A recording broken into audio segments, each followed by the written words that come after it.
Olá, no programa Pauta Especial de hoje vamos falar sobre como funciona o rastreio dos alimentos de origem aquática. A gente vai falar também sobre o glaucoma, que é apontado como um dos principais causadores de cegueira no mundo.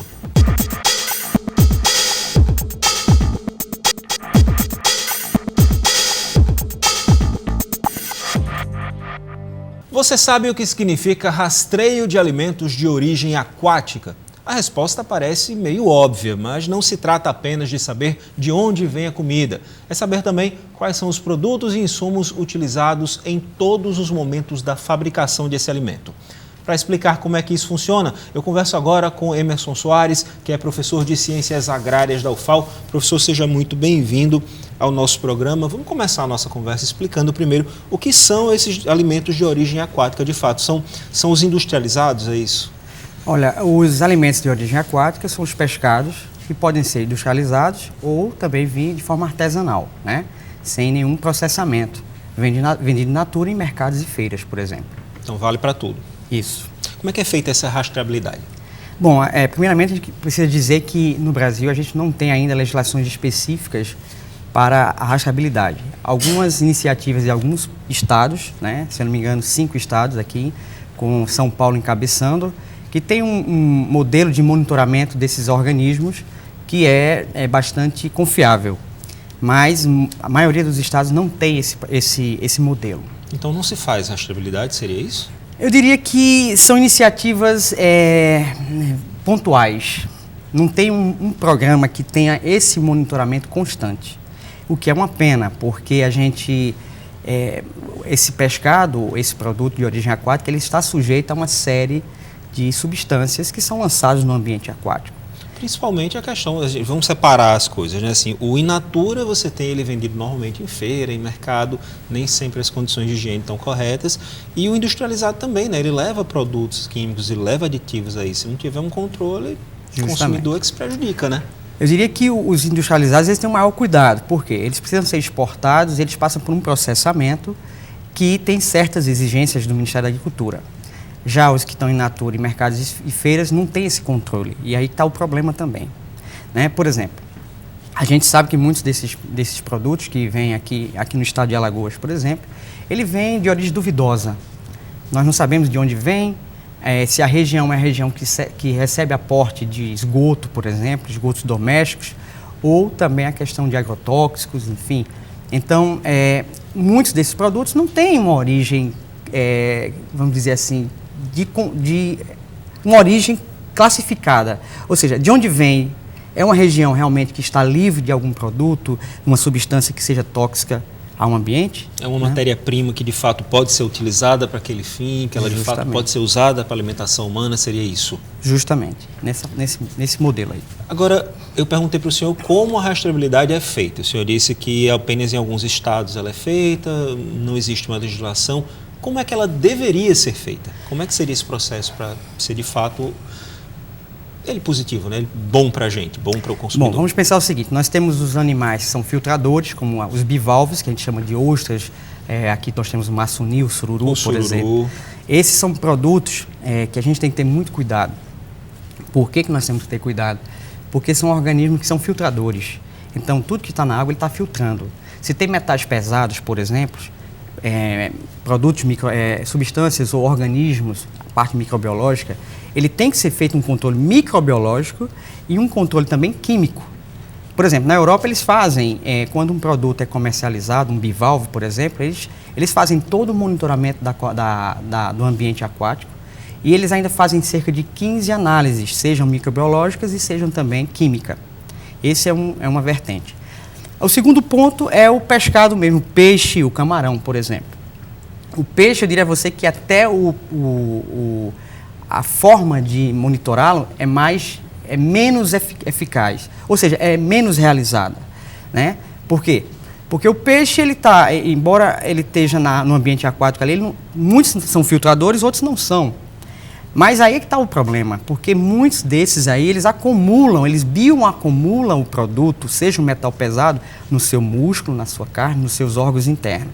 E aí que mora o problema, porque se esse produto ele chega à mesa do consumidor e chega a nós, consumidores, o que é que vai acontecer? Nós podemos ter o risco de acumular metais pesados e outros tipos de substâncias que ficam retidos no nosso organismo. Entendi. Né? E mesmo que não haja a contaminação e a acumulação desses metais, ele, na hora até do processamento mesmo, da venda, ele pode ser contaminado também, né? Pensemos bem, nós temos temos que diferenciar a questão química e microbiológica. A microbiológica nós temos salmonelas, por exemplo, são bactérias que a gente está sujeito, Escherichia coli, por exemplo, e outras mais, que causam distúrbios alimentares no trato digestivo do ser humano, né? E o químico, ele é silencioso, vamos dizer assim. Quando você vai ter um problema, você vai manifestar quando já tem um acúmulo considerável. Por exemplo, cádmio, zinco, mercúrio, que são as formas são metais pesados que são mais comuns nesses ambientes. E isso chega no ser humano e a gente não tem, isso é invisível, vamos dizer assim. Quando vai perceber, já está manifestado em altas concentrações e os danos são consideráveis. Cancerígenos, por exemplo.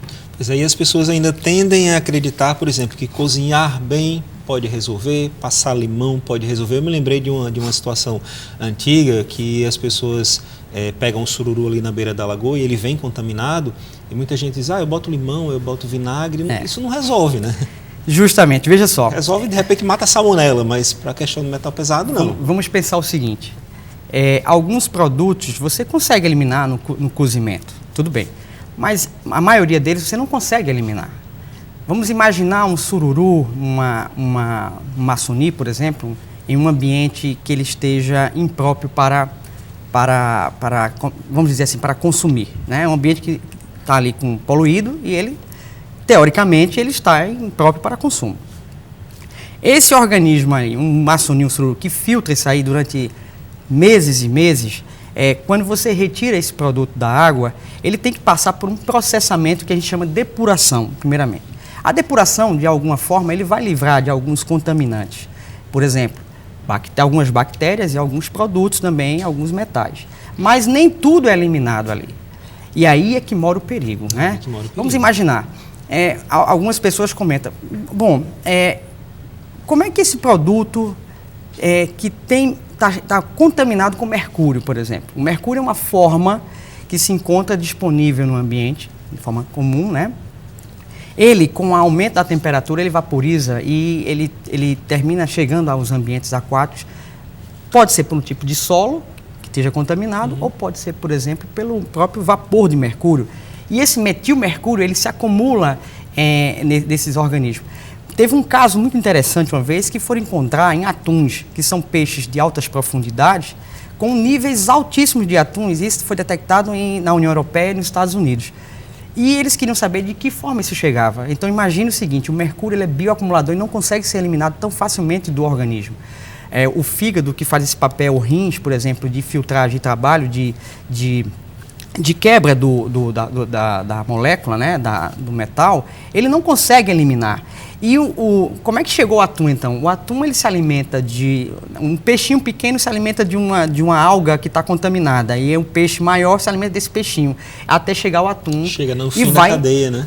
Justamente, vai bioacumulando. E não consegue ser eliminado. A mesma coisa acontece conosco.